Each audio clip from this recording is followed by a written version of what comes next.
Hello friends, icon engineering tuition ક્લાસીસની ચેનલમાં વિદ્યાર્થી મિત્રો આપ સર્વનું હાર્દિક સ્વાગત છે. આજના સેશન અંદર આપણે કમ્પ્યુટર બ્રાન્ચ સેમિસ્ટર 3 ની અંદર આપણો જે સબ્જેક્ટ છે FOS જેને ફંડામેન્ટલ્સ ઓપરેટિંગ સિસ્ટમ કહી શકાય. ફંડામેન્ટલ ઓપરેટિંગ સિસ્ટમના સુપર 40 ક્વેશ્ચન જોઈશું. કયો ક્વેશ્ચન એક્ઝામ અંદર કેવી રીતના આવી શકે છે, બધા 40 ક્વેશ્ચન એક્ઝામ અંદર કેવી રીતના પૂછાશે, એ બધી જ વસ્તુ આપણે આજના લેક્ચર અંદર કવર કરીશું. એના જ માટે આઇકોન એન્જિનિયરિંગ ટ્યુશન ક્લાસીસની ચેનલને સબસ્ક્રાઇબ કરીને રાખજો અને બાજુમાં પેલા બેલ આઇકનને પ્રેસ કરી દેજો, જેથી તમારા બ્રાન્ચ રિગાર્ડિંગ જેટલી પણ અપડેટ્સ આવે એ તમને નોટિફિકેશન થ્રુ મળી રહે. અને બાયોની અંદર મૂકવામાં આવેલી લિંક ઉપર ક્લિક કરીને તમે આઇકોન એન્જિનિયરિંગ ટ્યુટોરિયલ્સ નામની એપ્લિકેશન પણ ડાઉનલોડ કરી શકો છો. જે એપ્લિકેશન ઉપર આપણે ડેલી લાઈવ લેક્ચર લેતા હોઈએ છીએ, એ લાઈવ લેક્ચરની અંદર તમને બધા જ સબ્જેક્ટના બધા જ કોન્સેપ્ટને ક્લિયર કરાવતા હોઈએ છીએ. એક્ઝામ અંદર કયો કોન્સેપ્ટ કેવી રીતના પૂછાય, કયો ક્વેશ્ચન કેવી રીતના આવી શકે, એ બધી જ વસ્તુનું નોલેજ પ્રોવાઈડ કરતા હોઈએ છીએ. સાથે સાથે એ જ એપ્લિકેશન ઉપર આપણે સુપર 40 ક્વેશ્ચન્સ, ક્વેશ્ચન બેંક બધું જ પ્રોવાઈડ કરતા હોય છે, વિથ આન્સર સાથે, વિથ વિડીયો સાથે. ઓકે, અને બાયોની અંદર મૂકવામાં આવેલી સેકન્ડ નંબરની લિંક ઉપર ક્લિક કરીને તમે WhatsApp ગ્રુપ પણ જોઈન કરી શકો છો. જે WhatsApp ગ્રુપની અંદર આપણે ડેલી અપડેટ શેર કરતા હોઈએ છીએ. તમારા GTU રિગાર્ડિંગ જેટલા પણ સર્ક્યુલર બહાર પડે છે યુનિવર્સિટી દ્વારા, એની પણ ઇન્ફોર્મેશન પ્રોવાઈડ કરવામાં આવતી હોય છે ગ્રુપની અંદર. ઓકે, તો આજનું સેશન આપણે સ્ટાર્ટ કરી દઈએ. કયો ફર્સ્ટ ક્વેશ્ચન કેવી રીતના આવી શકે એક્ઝામ અંદર, ફર્સ્ટ થી લઈને 40 સુધીના ક્વેશ્ચનને વેરીફાઈ કરીશું. એક્ઝામની અંદર બધા ક્વેશ્ચન એવા છે, આ બધા ક્વેશ્ચન કે જે ક્વેશ્ચન લર્ન કરવાથી આપણે સારામાં સારું માર્કિંગ પણ કરી શકીએ અને 110% ની શ્યોરિટી સાથે પાસ પણ થઈ શકીએ છીએ. ઓકે, તો આજનું સેશન સ્ટાર્ટ કરીએ ફર્સ્ટ નંબરના ક્વેશ્ચનથી. આપણો ફર્સ્ટ ક્વેશ્ચન છે, what is operating system? Explain fundamentals goal of operating system. તમારા સબ્જેક્ટનું નામ જ છે ઓપરેટિંગ સિસ્ટમ, તો અહીંયા લખવાનું છે કે ઓપરેટિંગ સિસ્ટમ કોને કહેવામાં આવે છે, ઓપરેટિંગ સિસ્ટમનો ગોલ શું છે, એ અહીંયાથી દર્શાવવાનું છે. ક્વેશ્ચન નંબર 2 આવશે, what is operating system? Explain need of operating system. Operating સિસ્ટમની શું કેમ જરૂર પડી, એ અહીંયાથી એક્સપ્લેન કરવાનું છે. આગળ આવશે, explain the operating system services. Operating system કયા કયા ટાઈપની સર્વિસીસ યુઝરને પ્રોવાઈડ કરે છે, એ અહીંયાથી એક્સપ્લેન કરવાનું છે. Define operating system and explain component of computer system. Computer સિસ્ટમના કોમ્પોનન્ટ અહીંયાથી એક્સપ્લેન કરવાના છે. એકદમ જ ઇમ્પોર્ટન્ટ ટાઈપનો ક્વેશ્ચન છે. ક્વેશ્ચન નંબર 5 છે, analysis all the type of operating system. Explain batch operating system with advantages and disadvantages. અહીંયા શું કરવાનું છે, ઓપરેટિંગ સિસ્ટમના જેટલા પણ ટાઈપ્સ છે બધાને લિસ્ટ આઉટ કરવાના છે અને બેચ નામની ઓપરેટિંગ સિસ્ટમને એક્સપ્લેન આઉટ કરવાની છે. ઓકે, એડવાન્ટેજ ડિસએડવાન્ટેજ સાથે જેટલા પણ ક્વેશ્ચન લખો બધા ક્વેશ્ચન અંદર ફિગર ડ્રો કરી દેવાની, કારણ કે ઓપરેટિંગ સિસ્ટમ એક એવો સબ્જેક્ટ છે કે જેની અંદર લખવાનું તો હોય છે પણ સાથે સાથે ફિગરિંગ દ્વારા પણ એને સમજાવવાનું હોય છે ક્વેશ્ચનને. ઓકે, તો અહીંયા આપણે ફિગર પણ ડ્રો કરી દેવાની જે તે ઓપરેટિંગ સિસ્ટમની. પછી આગળ આવશે, right a short note on multi programming operating system and multi threading operating system. Multi programming operating system અને મલ્ટી થ્રેડિંગ ઓપરેટિંગ સિસ્ટમ બંને એક્સપ્લેનેશન સાથે સમજાવવાનું છે, શોર્ટ નોટ લખવાની છે. List different type of operating system. Explain time sharing and real time operating system. Time sharing અને real time operating system કોને કહેવામાં આવે છે, એને ફિગર દ્વારા રિપ્રેઝન્ટ કરવાનું છે. સાથે સાથે એડવાન્ટેજ ડિસએડવાન્ટેજ પણ સમજાવવાના. Difference between process and program. Process અને પ્રોગ્રામ વચ્ચે શું ડિફરન્સ થાય છે, એ લખવાનું છે. Explain process life cycle with diagram. પ્રોસેસની લાઈફ સાયકલ દર્શાવવાની છે, યા તો તમને એવું પણ કહી શકે various process state in brief with diagram. જેટલા પણ સ્ટેટ છે પ્રોસેસના એને એક્સપ્લેન કરો. અહીંયા તમને ક્વેશ્ચન 2 ની અંદર આ જે ક્વેશ્ચન છે ક્વેશ્ચન નંબર 2 ની અંદર આવશે. Question number 2 A B C ત્રણે ત્રણમાંથી કોઈ પણ એક જગ્યાએ તમને સ્ટેટ વાળો અહીંયા ક્વેશ્ચન દેખાશે, તો આ જ આન્સર લખવાનો. ઓકે, 10 નંબરનો ક્વેશ્ચન થશે, વોટ ઇઝ થ્રેડ? થ્રેડ કોને કહેવામાં આવે છે, થ્રેડના બેનિફિટ્સ લખવાના છે. 11 નંબરનો ક્વેશ્ચન થશે, explain the process control block, જેને PCB કહેવાય. અહીંયા એક્ઝામ્પલ સાથે એક્સપ્લેન કરવાનું છે. પછી આવશે, explain long term, medium term and short term scheduler. સ્કેડ્યુલરના જે 3 ટાઈપ છે એને એક્સપ્લેન કરવાના છે. યા તો તમને એવું પણ કહી શકે કે define short term and long term scheduler. Okay, 13 નંબરનો ક્વેશ્ચન થશે, explain the mutual exclusion and critical section. Mutual exclusion કોને કહેવાય અને ક્રિટિકલ સેક્શન કોને કહી શકાય, એ સમજાવવાનું છે. યા તો તમને એવું પણ કહી શકે કે explain mutual exclusion in detail, યા તો મ્યુચ્યુઅલ એક્સક્લુઝન ને સમજાવો. ઓકે, 14 નંબરનો ક્વેશ્ચન થશે, describe race condition in process management. Race condition કોને કહેવામાં આવે છે પ્રોસેસનું મેનેજમેન્ટ કરતી વખતે ઓપરેટિંગ સિસ્ટમની અંદર, એ બતાવવાનું છે. 15 નંબરનો ક્વેશ્ચન થશે, difference between CPU bound and IO bound process. CPU bound process અને IO બાઉન્ડ પ્રોસેસનો અહીંયા તફાવત લખવાનો છે.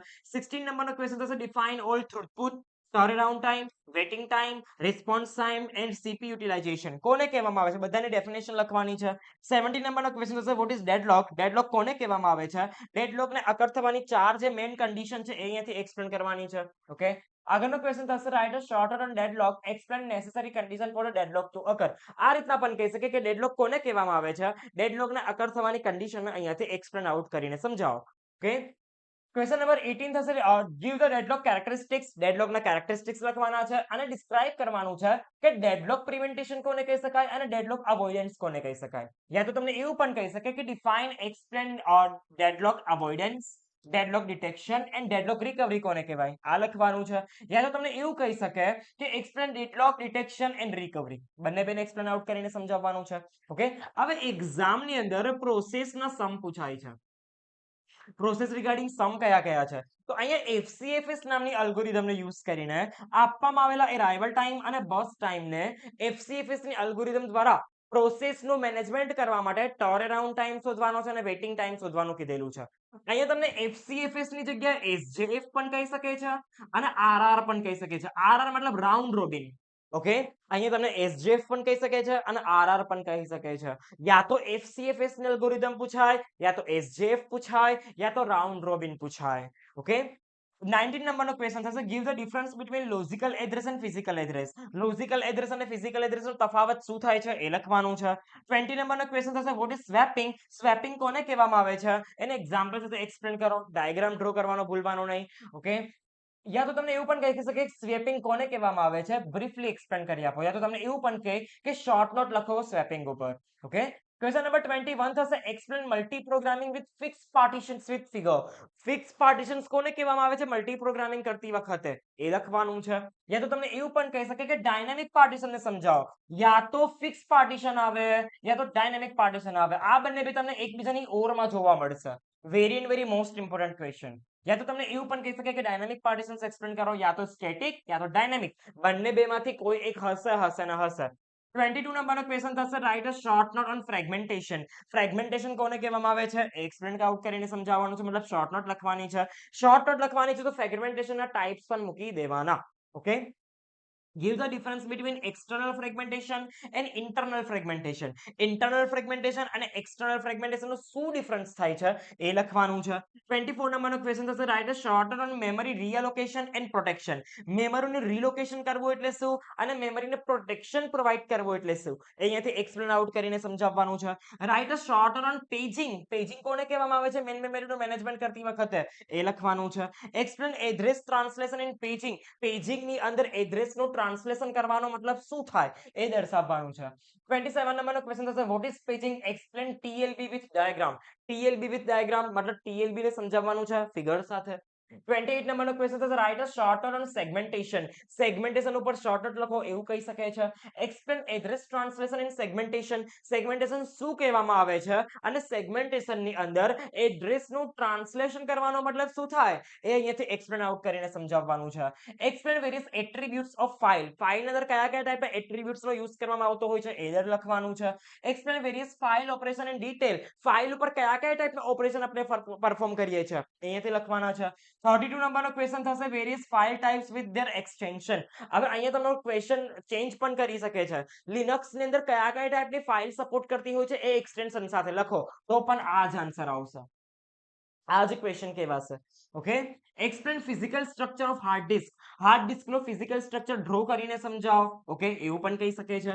34 નંબરનો question write a short note on the disk space allocation method. Disk space allocation મેથડની ત્રણ મેઇન મેથડ છે. ત્રણ મેથડમાંથી કોઈ પણ એક મેથડ અહીંયાથી સમજાવવાની રહેશે વિથ ડાયાગ્રામ. ઓકે, 35 નંબરનો ક્વેશ્ચન થશે explain C scan and A scan algorithm with example.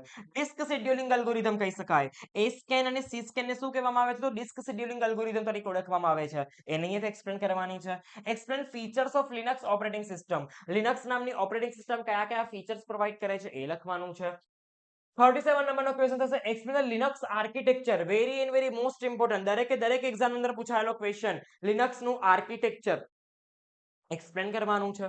યા તો તમને એવું પણ કહી શકે કે લિનક્સ સિસ્ટમનું આર્કિટેક્ચર એક્સપ્લેન કરો. ઓકે, પછી તમારા કમાન્ડ આવે છે લિનક્સના કોઈ પણ કમાન્ડ એક્ઝામ ની અંદર આવી શકે છે. જુઓ કયા કયા આવી શકે. chmod, ls, wc, cat, short, cmp, mv, grep, chmod, rm, wc, ls આવી શકે છે, cat આવી શકે છે, echo આવી શકે છે, wc આવી શકે છે, ls આવી શકે. તો આ બધા કમાન્ડ એક્ઝામ ની અંદર પૂછાશે.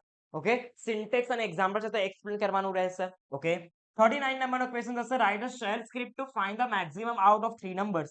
અહીંયા શેલ નામની પ્રોગ્રામિંગ લેંગ્વેજનો યુઝ કરીને આપેલા 3 નંબરમાંથી કયો નંબર મેક્સિમમ છે એના માટેનો પ્રોગ્રામ લખવાનો છે. એવું પણ કહી શકે કે યુઝર પાસેથી 3 નંબરને એન્ટર કરાવો અને આપવામાં આવેલા 3 નંબરમાંથી કયો નંબર મોટો છે એ ડિફાઇન કરો.